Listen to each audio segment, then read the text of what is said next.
So today with us is Ivan, who is a research fellow at the University of Bologna, and he's a member of the IoT Prism Lab. He received his PhD in structural and environmental health monitoring and management from the University of Bologna in 2024. During that time, and he's still involved in numerous national and European projects, all centered around IoT, and of course apply to different contexts. And he is currently researching on interoperability for IoT, edge computing, and edge caching. So, Ivan, the floor is yours. Thank you for joining us today. Nice. Okay, so today I'm going to share some of the research that we do in the University of Bologna, which I work there as a research fellow, and the title of my presentation is a little bit catchy, from WoT to chain. And the idea is to explore some scenarios, actually a particular scenario in a system that we build that explore the intersection points from Internet of Things, in this case, Web of Things, and blockchain. In these, our goal is to enable like a zero trust application for IoT. Okay. So in the University of Bologna, I work in the IoT Prism Lab. The IoT Prism Lab is a research laboratory for the Internet of Things, and we work on several different verticals in the Internet of Things. We have like a vertical for the IoT computing continuum, the edge cloud stuff. We have one for the edge AI, and the one that we are particularly interested in the topic of this talk is actually decentralized IoT applications. For the decentralized IoT applications, well, the head of the lab is like Professor Marco De Felice, and of course, the work that I'm presenting here, I'm just the face, right? But we did, like the research is a collaborative effort, and I could not be here, we could not do the research without the cooperation of my colleagues, Professor Federico Montori, which is our group leader, and also Dr. Gigli, which is our blockchain expert, which his technical expertise is paramount for us to arrive here to make like this, these papers and working in those topics. Okay, so in that vertical, what is our goal? Well, we have a very ambitious goal that you narrow it down a bit, but is to enable a decentralized IoT global market. What I mean by that? Well, when the IoT, let's say, started, remember in the beginning of the 2010, with some papers specifically regarding like they remember at ZONIA paper, that's super site, and everybody talks about that back then. And there was a shared vision that the IoT were going to be an equivalent of the internet. So we are going to have like this interconnect network of things that would talk between each other. We arrived partially there, but not completely there. There are some factors that I advocate that hinder this vision. One is the centralization, lack of transparency. Because if we're going to have an IoT data market, somehow it currently is centralized. So if it's centralized, it's based with some vendors, based on specific technologies, there are entry barriers. Second is low trust in data quality. Why? Well, when we are talking about IoT, we're talking usually about cheap numbers, right? So you have many different sensors. The sensors are spread through a huge geographic area, and the sensors can fail, sensors can produce like false values and so on. So you cannot trust really the data of a single device. You need to trust like big numbers. And third, and this is something that I think this group knows a lot about it's the interoperability problems. If we're going to talk about IoT data market in general, we're going to have many issues with interoperability. Just to have like a heads up, interoperability we solve with the Web of Things. Actually, it's a building block to solve interoperability in our vision of building this data market. Okay. So what is missing for realizing this vision? Well, when we're talking about like traditional IoT, traditional cloud service cloud service in general, when you are requesting something, this request is tightly coupled with the service that you request. You're requesting for some data from a specific data provider, right? In cloud, you are making a query for that service that on that cloud service, and that's it. In IoT, it's not exactly like that.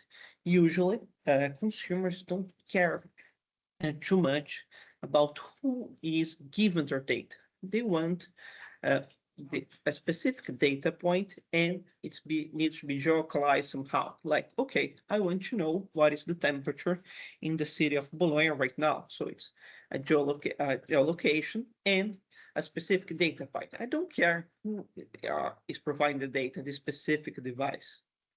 However, the data needs to be reliable. This is like baseline. So the trust is not is shifted from the single data sources and is placed on the marketplace. So you need to have like this marketplace needs to provide this trust. Then I'll ask like this research question that's based on my previous slide. How can we enable like a decoupling between user requests and IoT data providers? So we can give users what they want and where they want it.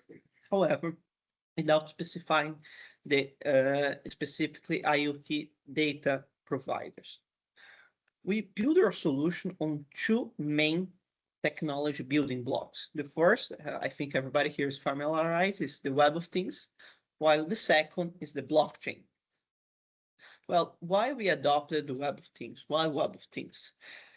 We have like four reasons, I think, for adopting it. The first, and is our own experience. We work with it in the past. We like it. We know it. The second is because when you are talking about like a marketplace in general for IoT, we need the interface. We need the interface to communicate with things. We need the interface for the thing directories. So the Web of Things already provide us that.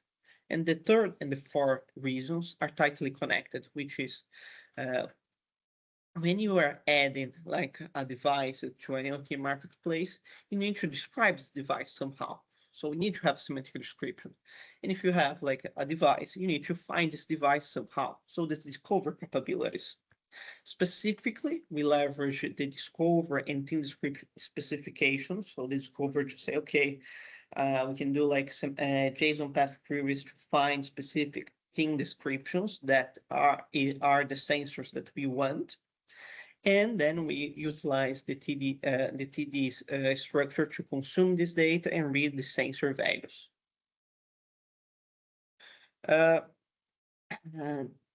Here I put some introduction slides about like the blockchain because I'm not so familiar if the audience is so familiar with it. If there is any blockchain specialist here is going to kill me because I'm going to butcher it for sure. But just to give an idea, what's the blockchain is like we can see it as a distributed ledger with a growing list of blocks, and blocks are linked together by cryptographic hashes, okay? And each block holds a set of transactions that are data, and that's it. For a new block to be added to the blockchain, the nodes on the chain needs to perform a consensus on that block. So we can see for this work as a distributed database, okay? Distributed, decentralized database. And the interesting about the blockchain is not the crypto market, for at least for us in this context. However, it's like the advent of smart contracts. And when Ethereum rised, there rised also the idea of smart contracts, which is the possibility to execute the code to do computation inside the blockchain. So now you have not only a decentralized, distributed database, but also a way to compute on decentralized, distributed system. So this is pretty interesting because those smart contracts, they inherit the blockchain properties, which is immutability, security, transparency, and so on. Especially, what are the features that made us utilize the blockchain as a building block?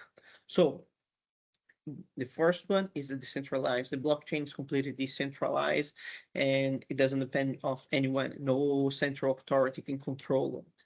Second is immutability. Once a block is added to the blockchain, the data cannot be updated, the data cannot be canceled, whatever.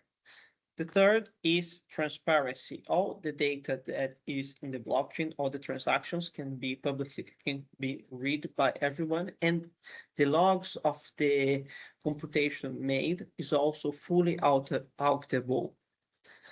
And the fourth is the permissions. So anyone can join and leave the system without any gatekeeper. So those are like fundamental aspects that motivate the utilization of the blockchain in this context of having a decentralized marketplace. Actually, it's pretty interesting because if you need a secure, trusted IoT application, you need to have like this kind of immutability and a way to audit and you need to audit the data itself. So if you're using the blockchain, like you can take those things as granted. So this is perfect. However, not everything are flowers. The blockchain cannot read outside information.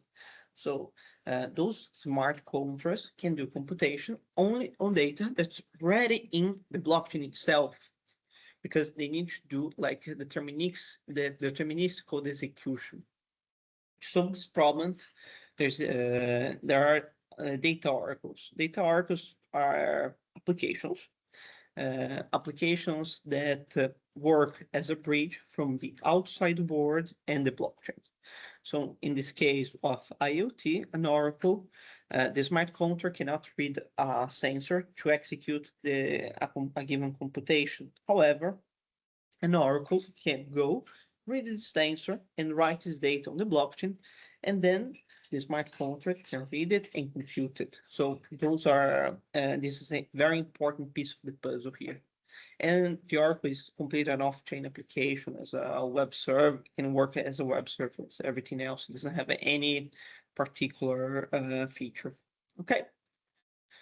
So I'm saying a lot about this IoT data marketplace. So let's give an example which we combine IoT and blockchain for an application that needs trust. So don't know if you are familiar, but when you're talking about like agricultural scenarios, there's something that's called parametric insurance. What is this? It's like farmers that go to a given insurance company and they make an insurance not based on the damage that they suffer on their crop, but actually on specific parameters. So they can say, okay, insurance company, if the rainfall reports drop, like if it doesn't rain for a specific period of time, you're going to pay me this value. And the insurance company, okay, and the farmer pay for the insurance. If this event happens, the farmer gets a monetary compensation. So this is actually a trend that farmers really like, because it skips some of the auditing process that can be very long and generate a lot of disputes. However, the system still has many issues. So those are usually generated based on some reports, and those reports can not reflect exactly the crop that's being that is what is being insurance. Is still the process leads to disputes ambiguity. So the farmer say, no, it didn't rain, and the insurance say, no, it rained a little bit, so I'm not going to pay you. So and still like a high administrative cost, especially for each of the payments. Okay. So if we're going to see step up from that, we have another scenario when we have the same thing, but now it's IoT based, in the sense that now we deploy a weather station or some weather stations on the farmer, on the specific insurance farmer. Does this resolve our problem? Is it okay? Well, actually, we don't think so. Why? Because now we have a single source of truth. which is this weather station. And this weather station can be manipulated because no matter who owns it, if it's the insurance company, if it's the farmer, it cannot be completely trusted. Also, because it's a single sensor there, and it can be tampered, so it's vulnerable. And that's why we reach to the third scenario. It is the one that we advocate for, which is a blockchain-based smart insurance. In this scenario, we have farmers that agree with the terms of the insurance, but they don't do it on paper, but on a smart contract. And this smart contract is deployed on the chain. So they say, okay, if it doesn't rain for this amount of period, we are going to automatically issue some funds that are going to be paid for the farmers. Then this smart contract will periodically read a set of sensors, these multiple independent IoT sensors, and based on the aggregated value of the sensors, it's going to check if the terms of the contract are valid or not. If they are valid, okay. If something happens that triggers the payment, it triggers the payment automatically. So it's pretty fast because once the terms of the insurance are met, the payment is done automatically. Nobody can do anything about it, and all steps of the process can be completely audited. So this is a very strong scenario that you push forward when we are talking about IoT applications with blockchain. Okay. However, I don't know if you noticed when I was talking about this last scenario that when I talk about Oracle, I talk about a network of Oracle, not a single Oracle. Why? Because when you're using the blockchain, you're using this mass decentralized system. It's all about like don't have a single point of failure. And now you're relying everything that you have on a single node, a single Oracle. This doesn't make a lot of sense. This is known in literature actually as an Oracle problem. So how can you trust on the data provided by a single Oracle? That's why usually when you are dealing with the solutions, we propose not a single Oracle, but a network of decentralized oracles. And the same analogy can be made for a data source. Well, if an oracle can be compromised, a data source, a sensor can also be compromised. So we are also working with a decentralized data source. So not one, but multiple data sources that we aggregate and try to extract knowledge, extract information, okay? So in literature, actually, our data oracles and data oracles for IoT are kind of a hot topic. And the current state of art, we see many solutions that still work with centralized oracles or oracles that depend on specific hardware conditions like trust execution environments. And many of those, especially for IoT, I don't know why, they say, okay, we can write sensors and that's it. Like everything is homogeneous, everything is perfect. And the real world's not exactly like that. Our proposal, and we published some papers on it, is to have a fully decentralized system that is completely permissionless. Everyone can connect, no matter the hardware it has. And we also have interoperability support built in the system itself. We call our solution that's built on these two big technology blocks, Web of Things and blockchain, ZONIA. ZONIA is an acronym, it's a fun acronym that stands for Zero Trust Oral Networks for IoT Applications, which is this decentralized Oracle system for retrieving IoT data.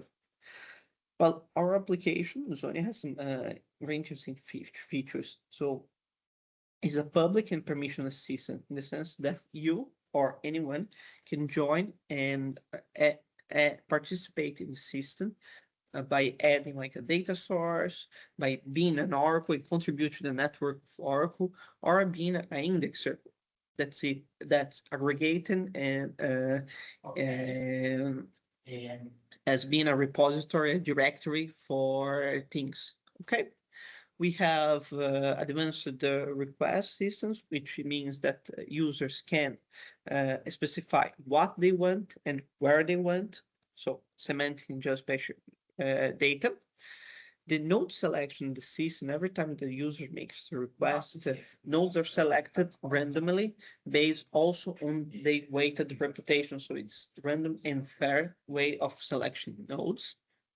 And we decouple the specific data sources from the ones that are asking for it, the big thing that we discussed first. This is the high-level picture of the ZONIA architecture, and those are the main actors. It starts with, we have like the consumers. The consumers are the ones that initiate the data request and they pay for the data. I want the data, the CO2 data in New York City, something like that. Then we have like the producers, which are the sensors that give the data and they are paid for it. And those sensors are read by leveraging the Web of Things thing description interface. Then we have indexers. Indexers in our systems are TDDs. TDDs for me in the Web of Things literature is very hard work because it's thing descriptions directories, right? So they keep track of the producers in the systems and they implement like a discovery interface for the other nodes in the system to, okay, identify what are the specific producers for a given query. So if I want to, then we have the oracles. And the oracles are the core of the system, like they process the requests, they talk to the index to get the specific device, they read the data from the devices, and they validate the data and return it for the specific consumer. And every step of the process is logged on a blockchain, so it's fully auditable. Further, all nodes of the system, specific oracles and indexers, have a reputation based on how good they are doing. And this reputation impacts in if they are selected for subsequent queries. So now we know the actors of the system. Let's see how does it works.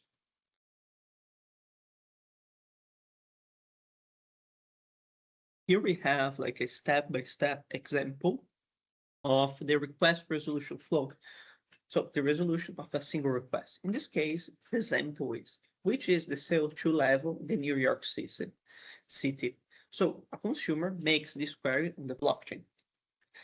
This query, the first step, it triggers like a request seed. Why? Well, the idea is that I mentioned that smart contracts are deterministic, so they cannot generate from nowhere like random data. So there's like a process for oracles, for our oracle to generate a random number, right on the seed, and this number is utilized as a seed for all subsequent process in this request resolution flow. Then we have like our oracle selection for that particular query, the CO2 level in New York City. A group, a subset of oracles will become a committee that will resolve this query. So not all oracles participate in all queries, but it's not very scalable. So they are going to be selected. A subset of them is going to be selected to participate in this query. This selection is deterministic because it's based on the request seed that was written before, and nodes and it's random. The weight of each oracle to be selected is based on its reputation. So if you're being good, you have high chances to participate in queries. If you're being bad, if you're not doing so good, you don't have so much chance to participate in queries. And because the request seed was already written on the chain, this process doesn't require the communication between nodes, because then each node can compute by itself if he's part of this query and which are the other nodes that are part of this query as well. At the same time, when the request is submitted, a sliding window starts to say, okay, indexers, do you have data? Do you have device that reply for that query? If you do, let me know. So indexers need to register from the blockchain to say, okay, I have a device that reply, one or more devices to reply for the CO2 level in the New York City in this case. Then analogous process of the oracle selection is done with the indexer selection. So we have a weighted random process based on the indexer reputation. Oracles then utilize the Web of Things Discover to read the thing descriptions of each selected indexer, and then they read the specific device through the Web of Things description. Okay, so they go there and consume the things of the device and read their data. In this case, we have here 3 oracles, and those 3 oracles are reading data of 2 producers, okay? So each oracle reads the data of each producer. So in this case, we have 6 data points.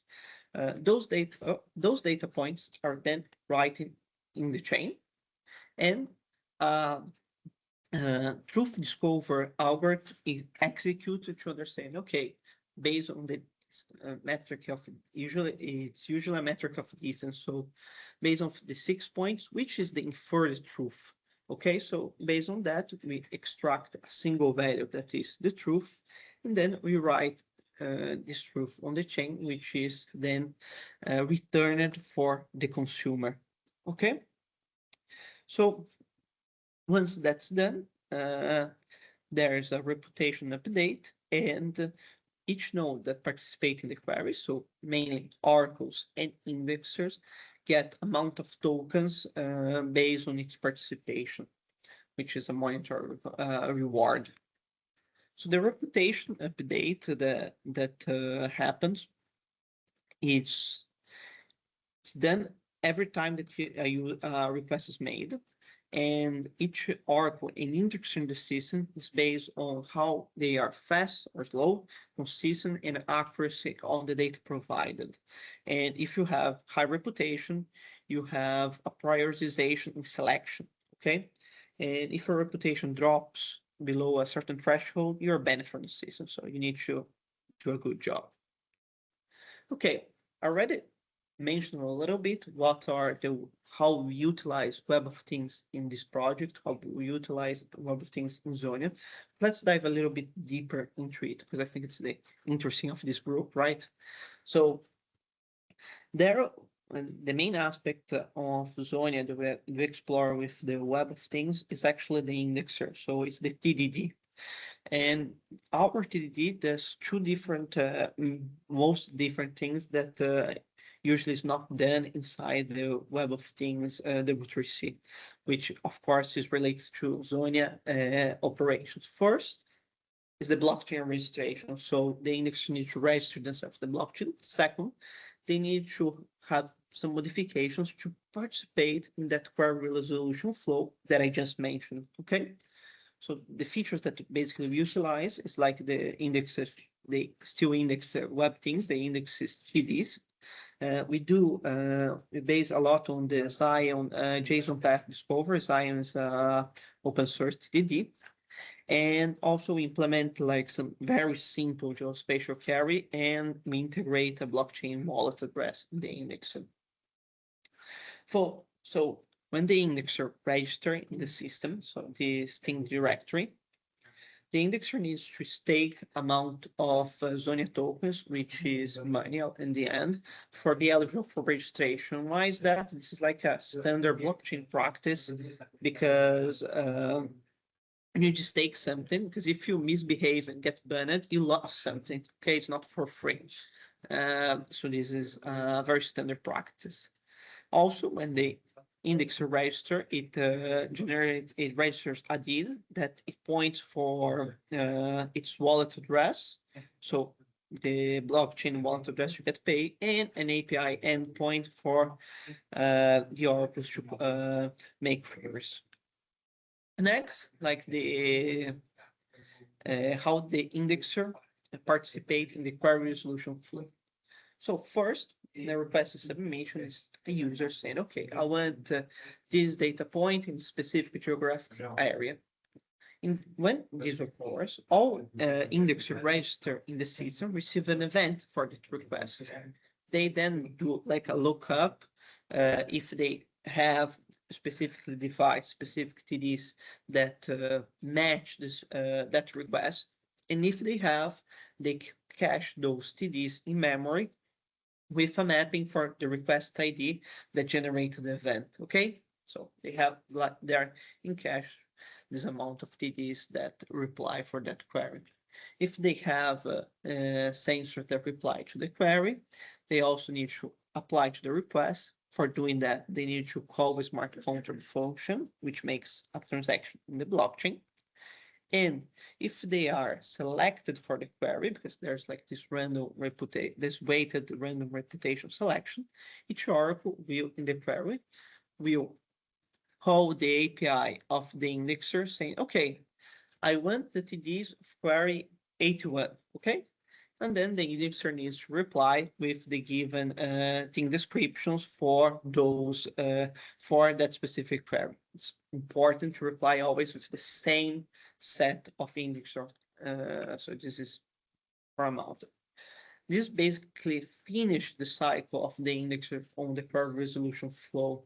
Of course, this is a passive thing. The last one is that after the oracles read the TDs, consume them, read the values, extract the truth, and write the true, infer a true value on the blockchain, the indexer is paid with some amount of tokens. Okay. Let's go. So this is basically how ZONIA works and how the Web of Things is utilizing ZONIA. And we did, so just to illustrate a specific scenario, we did some experiments, specifically with parametric insurance. We have a project which we monitor some crops here nearby in Bologna. We have 8 weather stations deployed, and we use the trace of this weather station to do some experiments, some simulations of parametric insurance. Which is our scenario? Well, we actually imagine, okay, what would happen if we have like this, we have those 12 crops? What happened if a subset of the farms, they colluded and say, okay, no, let's get the money of the insurance, so let's fake temper the data. In this case, let they fake like the temperature as being 80 degrees, so it's huge. And the insurance that they made, so the smart contract deploying the chain, triggers the payment if the temperature is above 50 degrees for 5 consecutive queries. We utilize like a week of traces of the weather stations, and the collusion random occurs after a random period of time and lasted for an hour. And we compared those with ZONIA, which is our solution, with 2 baselines. The first is just reading the sensors, doing the average, and the second is doing the median. It seems like quite naive, but basically, if you don't have like a specific system for blockchain and IoT, basically what you end up doing is going for one of those 2 solutions. One thing that's important to add is we want to simulate the idea of having decoupling data sources with clients. So in these experiments, we also add the concept of virtual data sources. What are those? Like they represent honest third-party data providers that are nearby. Why? Because we can imagine like a scenario, there's a farmer nearby that has like a weather station, but and wants to monetize his data somehow. So we just say, okay, I want to participate in ZONIA system, and it can be occasionally being called for reporting data value. We evaluated this collusion scenario, this attack scenario, with 0, 2, 4, and 6 of these honest data sources. Okay, those of the results. Each experiment outputted a binary number if the attack was success or not. And we tested like an increasing number of attackers. Here is like with 4 attackers is actually a very important metric because we have like 8 weather stations. So this is a very high number of attackers. So we see the average and median almost